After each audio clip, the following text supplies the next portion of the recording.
What you are about to hear represents the most consequential pattern in human history, and it is repeating itself right now in real time. In the last 72 hours, developments have occurred that mark the beginning of the end of American dominance in the Middle East, and every single indicator that preceded the collapse of previous empires is now flashing red in Washington. This is not hyperbole. This is not speculation. This is structural analysis of forces that have destroyed every empire that attempted what America is attempting right now. There is a pattern so consistent, so brutal, so inevitable that it has played out across 3,000 years of recorded history. Every empire that sought to control the Middle East through military force followed the same trajectory. Every single one believed it was different. Every single one believed its technology, its wealth, its determination would break the pattern. And every single one collapsed in the attempt. The Assyrians, the Persians under Cyrus, the Greeks under Alexander, Rome, the Mongols, the Ottomans, the British Empire, the Soviet Union. They all followed the same path. They all reached the same final stage. And America has just entered that stage. What happened this week is not just another development in an ongoing conflict. It represents the crossing of a threshold that no empire has ever crossed and survived. The question that will drive everything that follows is simple but devastating. How does the most powerful military in human history avoid the fate of every empire that came before it? Three structural forces will answer that question. By the end of this analysis, you will understand why the pattern is repeating, why it cannot be stopped, and what the final stage looks like when it arrives. Let me be absolutely clear about what we are examining tonight. This is not about whether you support American foreign policy or oppose it. This is not about ideology. This is about game theory, historical pattern recognition, and structural forces that operate regardless of human preference. The empire trap has claimed every previous power that attempted Middle Eastern control. Understanding why requires examining three dimensions that establishment analysts refuse to acknowledge. Here is the first structural force you need to understand. Every empire that attempted to control the Middle East made the same fundamental miscalculation. They believed that military superiority would translate into political control. They were wrong. Every single time. The reason is geographic, economic, and civilizational, and it operates independent of technology level or force deployment. The Middle East sits at the intersection of three continents. It contains the world's most critical energy resources. It hosts some of the oldest continuous civilizations in human history. These three factors create a structural trap. Any empire that attempts control must simultaneously manage European interests, Asian interests, and African interests while suppressing indigenous resistance movements that have thousands of years of practice resisting foreign occupation. The military force required to accomplish this exceeds the economic capacity of the occupying empire, always, without exception. Let me give you the numbers that prove this pattern. The Assyrian Empire, at its peak, controlled the entire Fertile Crescent. It maintained the largest professional military force in the ancient world. Garrison forces numbered over 200,000 soldiers. The annual military budget consumed 40% of imperial revenue. Within one generation of achieving maximum territorial control, the empire collapsed into civil war and was completely destroyed.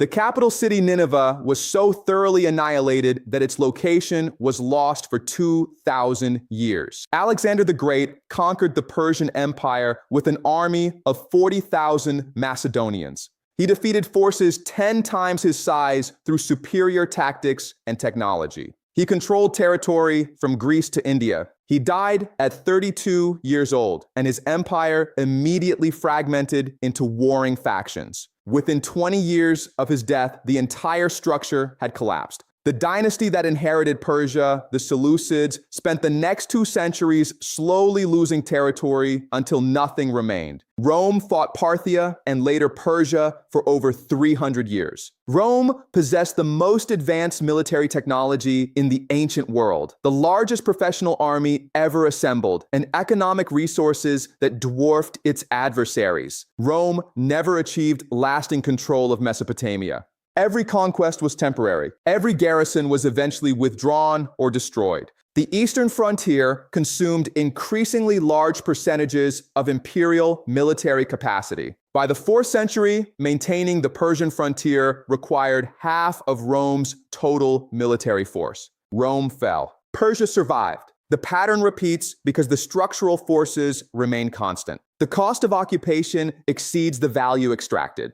The resistance never stops. The empire bleeds resources until it can no longer maintain core territories. Then collapse comes suddenly. Now let me explain the second structural force, and this is where American policymakers have made their fatal error. Every previous empire eventually recognized the trap and withdrew before terminal damage occurred. America has passed that point. The structural commitments America has made in the Middle East cannot be abandoned without triggering global economic collapse. This is fundamentally different from previous empires. Rome could withdraw from Mesopotamia and survive. Britain could withdraw from the Middle East and survive. America cannot, and that changes everything. Here is why. The petrodollar system requires American military dominance of Middle Eastern energy resources. This is not a secondary interest. This is the foundation of American global power. Since 1973, oil has been priced exclusively in dollars. This creates structural demand for dollars from every country that imports energy. That demand allows America to run unlimited trade deficits while maintaining currency stability. It allows America to print money without triggering inflation. It allows America to maintain military spending that exceeds the next 9 countries combined. The numbers are staggering. Global oil trade represents approximately $4 trillion annually. Every barrel of oil sold anywhere in the world requires dollar acquisition. This creates approximately $2 trillion in structural dollar demand every year just from energy trade. Add petrochemical products, fertilizers, and plastics derived from oil, and the total dollar demand from petroleum-based trade exceeds $3 trillion annually. If Middle Eastern oil producers switch to alternative currencies, that structural demand disappears. If it disappears, dollar demand collapses. If dollar demand collapses, the United States cannot finance its federal deficit. Current deficit spending runs approximately $2 trillion per year. Without petrodollar recycling, that deficit becomes unsustainable within 1 fiscal year. Interest rates would spike to double digits. Federal spending would require cuts exceeding 50%. Social Security, Medicare, military spending, everything would face devastating reductions simultaneously. This structural dependency means America cannot withdraw from the Middle East the way previous empires could. Britain faced economic damage from Middle Eastern withdrawal, but survived. America faces potential economic collapse. This transforms the traditional empire trap into something far more dangerous. Previous empires could cut their losses. America must double down. And that guarantees the pattern will complete its final stage. Let me show you exactly how this trap has been constructed over the last 50 years. In 1973, the Yom Kippur War triggered an oil embargo. Oil prices quadrupled. The American economy entered severe recession. Treasury Secretary William Simon negotiated an agreement with Saudi Arabia. The Saudis would price oil exclusively in dollars and invest their surplus revenues in U.S. Treasury bonds. In exchange, America would provide military protection and unlimited weapon sales. This agreement created the petrodollar system. It solved America's immediate economic crisis. It also created the structural dependency that now prevents withdrawal. Every subsequent Middle Eastern intervention has been designed to protect this arrangement. The Gulf War in 1991 was triggered when Saddam Hussein threatened Saudi Arabia. The Iraq War in 2003 was triggered when Saddam began accepting euros for oil sales. The Libya intervention in 2011 was triggered when Gaddafi proposed a gold-backed African currency for oil trade.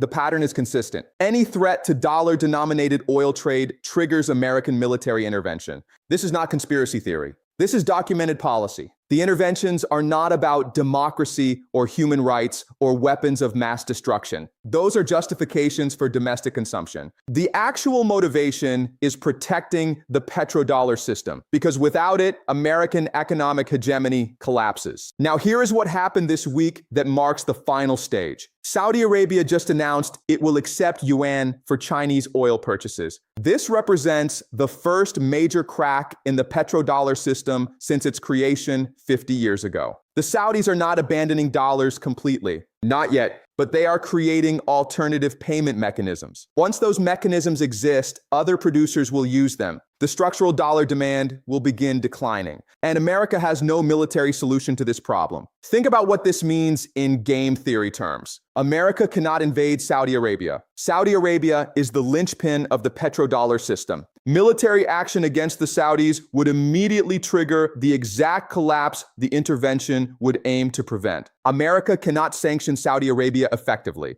The Saudis control oil prices. If they choose to spike oil to $200 per barrel, the American economy enters immediate recession. America cannot offer the Saudis anything more valuable than Chinese partnership. China is Saudi Arabia's largest oil customer and provides massive infrastructure investment without political conditions. This is the structural trap completing its final stage. America needs the Saudis more than the Saudis need America. The moment that power relationship inverts, the empire enters terminal decline. That inversion just occurred, and every previous empire that reached this stage followed the same trajectory afterward. Let me give you the historical parallel that explains what comes next. The British Empire faced the exact same structural trap in the Middle East between 1914 and 1956. Britain controlled Middle Eastern oil through military occupation and puppet governments. British currency was the global reserve currency because of this control. As long as energy flowed through British-controlled channels and was priced in sterling, Britain maintained global financial dominance. But maintaining that control required ever-increasing military expenditure. The Arab Revolt during World War I, the Iraqi Uprising in 1920, the Palestinian Revolt in 1936. Each resistance movement required larger garrison forces and more military spending. By 1945, the cost of maintaining Middle Eastern control exceeded the economic benefit. Britain was spending more money occupying the region than it extracted in oil revenues and financial flows. The Suez Crisis in 1956 marked the final stage. Egypt nationalized the Suez Canal. Britain, France, and Israel launched military intervention to reverse the nationalization. The United States forced Britain to withdraw. Britain could no longer project military power against the wishes of a regional government. The sterling area collapsed within 18 months. Britain lost reserve currency status. The empire entered terminal decline. The parallel is exact. Britain required Middle Eastern control to maintain financial hegemony. The cost of control eventually exceeded the capacity to pay. A regional power challenged British dominance. Britain could not respond effectively. Financial hegemony collapsed. Empire ended. America is following the identical trajectory. American military spending in the Middle East has exceeded $3 trillion since 2001. That number includes direct war costs in Iraq and Afghanistan, ongoing operations in Syria, support for Saudi operations in Yemen, and military aid to Israel and other regional partners. $3 trillion spent. What has America gained? Iraq is now aligned with Iran. Afghanistan is controlled by the Taliban. Syria survived American intervention and remains allied with Russia and Iran. Yemen defeated the Saudi intervention. The regional balance of power has shifted against American interests despite unprecedented military expenditure. The cost-benefit analysis is devastating. $3 trillion spent, regional influence declining. And now the Saudis are creating alternative payment systems that will undermine the very petrodollar system the interventions were designed to protect. This is the final stage. Maximum expenditure producing negative returns. Now, let me explain the third structural force, and this is the one that makes the pattern absolutely inevitable. Every empire that entered the Middle East trap eventually faced the same choice. Accept defeat and withdraw, preserving enough resources to manage the decline, or escalate further, attempting to break the pattern through even greater force application. Every empire that chose escalation accelerated its own collapse. The Mongols chose escalation. After conquering Persia, they faced persistent rebellion. Hulagu Khan believed that sufficient brutality would break resistance. The Mongol forces destroyed Baghdad in 1258. Contemporary accounts suggest 1 million people were killed. The Tigris River ran black with ink from destroyed libraries and red with blood from slaughtered citizens. This was meant to terrify the region into submission. It failed. Resistance continued. Our Waf Andash Disor and the Mongols committed increasing forces to occupation. Within 2 generations, the Mongol Empire had fragmented. The Ilkhanate that controlled Persia became Persian. They adopted Persian language, Persian culture, Persian administrative systems. The conquerors were absorbed by the conquered. The empire that prided itself on military invincibility was transformed into another Middle Eastern dynasty that eventually collapsed. The Ottomans chose escalation. By the 16th century, they controlled the entire Middle East. They faced persistent rebellion in Arabian Peninsula, Mesopotamia, and Levant. Rather than accept limited control, they implemented increasingly harsh occupation policies. The Armenian genocide in 1915 was the culmination of this escalation. The Ottomans believed that eliminating potential resistance populations would secure their control. It failed. Arab revolt in 1916, British and French invasion. By 1923, the Ottoman Empire had ceased to exist. 600 years of imperial history ended because the empire chose escalation over adaptation. The Soviet Union chose escalation. Afghanistan represented Soviet attempt to extend influence into the Middle East periphery. Initial intervention in 1979 involved 80,000 troops. As resistance intensified, the Soviets escalated to 120,000 troops. They employed scorched earth tactics. They deliberately destroyed agricultural infrastructure to eliminate resistance support. They accepted massive civilian casualties as necessary cost of victory. It failed. The Afghan resistance adapted to every escalation. By 1989, the Soviet Union withdrew in defeat. Within 2 years, the Soviet Union collapsed entirely. The Afghanistan intervention did not single-handedly destroy the Soviet Union, but it accelerated every structural weakness. Military spending reached unsustainable levels. Public confidence in the system eroded. The legitimacy of the entire political structure was questioned. Afghanistan was the catalyst for terminal decline. Now examine where America stands. Every escalation has failed to achieve objectives. Every intervention has generated more resistance. And America is now facing the same choice every previous empire faced. Accept the loss of Middle Eastern control and manage the resulting economic damage, or escalate further in an attempt to break the pattern. All evidence suggests America will choose escalation. The political system cannot accept retreat. The economic system cannot survive without petrodollar recycling. The military-industrial complex profits from continued intervention. Every institutional incentive points toward escalation. And that means America will follow the same trajectory as every previous empire that made the same choice. Let me give you the specific scenario that is now developing, because this is where the pattern enters its most dangerous phase. America cannot invade Iran directly without triggering catastrophic consequences. Iran has spent 45 years preparing for exactly this conflict. Iranian defensive doctrine is based on making occupation impossible through geographic advantage, asymmetric warfare, and alliance structures that would turn regional invasion into multi-front war. Iran is 4 times the size of Iraq. The population is 85 million compared to Iraq's 40 million in 2003. The terrain is mountainous rather than desert. The Zagros Mountains form a natural defensive barrier that no empire has ever successfully conquered through force. Military estimates suggest that controlling Iranian territory would require 4 to 5 million troops. America cannot deploy forces at that scale. The active duty U.S. military is 1.3 million personnel. Mobilizing 4 million troops would require a draft unprecedented in American history.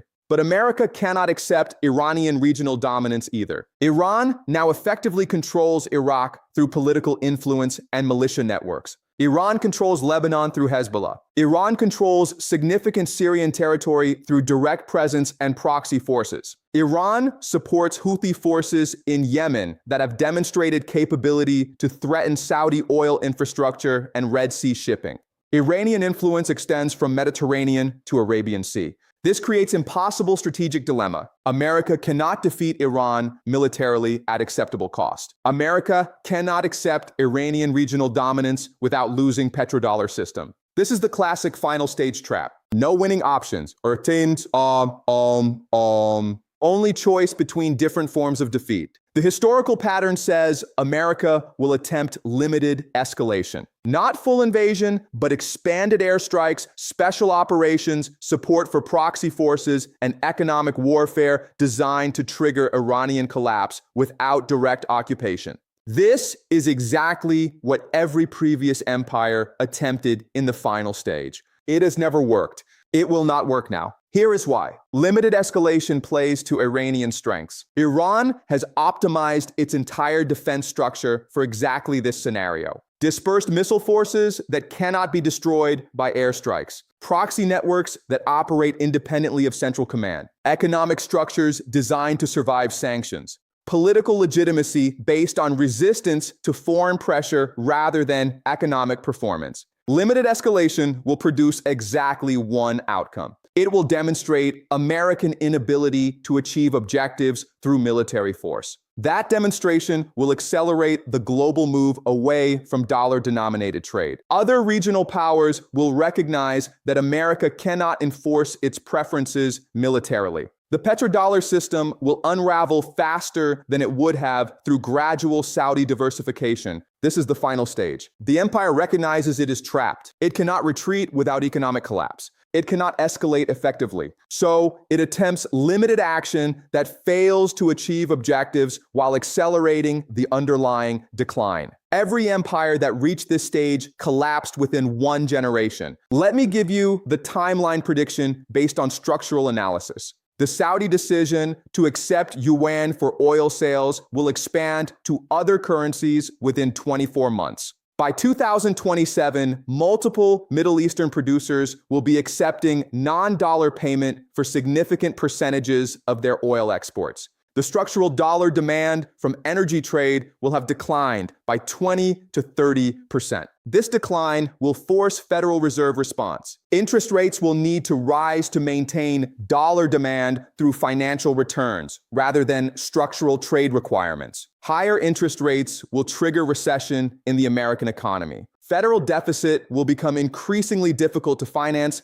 Political pressure for military action will intensify. Between 2027 and 2030, America will face the final choice. Accept managed decline of petrodollar system and resulting economic adjustment, or attempt major military escalation in Middle East designed to restore dominance. Based on every historical precedent, America will choose escalation. That escalation will fail, and the failure will mark the end of American financial hegemony. The pattern is completing exactly as it has throughout history. The only variable is how violently the final stage plays out. Previous empires that accepted reality and withdrew suffered economic damage but survived in diminished form. Previous empires that chose desperate escalation collapsed entirely and ceased to exist as coherent political entities. I want to be absolutely clear about what I am saying and what I am not saying. I am not rooting for American collapse. I am not celebrating potential economic crisis that would affect hundreds of millions of people. I am analyzing structural forces that operate independent of preference.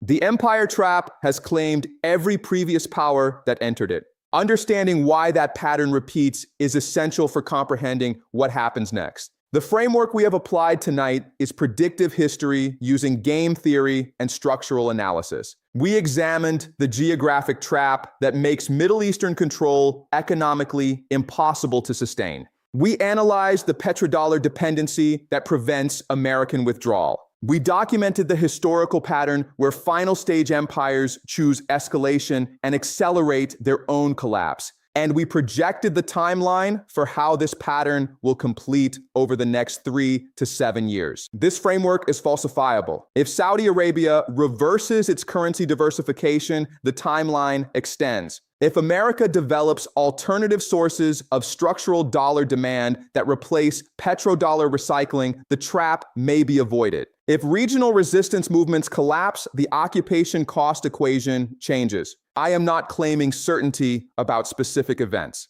I am claiming that the structural forces create overwhelming probability toward the pattern repeating. We will continue to watch these developments closely. As the situation evolves, we will analyze each new development through this same structural framework. The most important thing you can do is think critically about this analysis. Question the evidence. Test the logic. Examine whether the pattern recognition holds up under scrutiny. The goal is never to accept any analysis uncritically, but to develop your own framework for understanding why empires rise and fall according to patterns that repeat across centuries. History does not forgive those who ignore its lessons. Every empire believes it is exceptional until the pattern proves otherwise. We are watching that proof develop in real time. The question is not whether the pattern will complete, but whether American leadership will recognize it in time to manage the decline rather than accelerate it through desperate escalation. Based on every structural incentive in the current system, that recognition will not occur.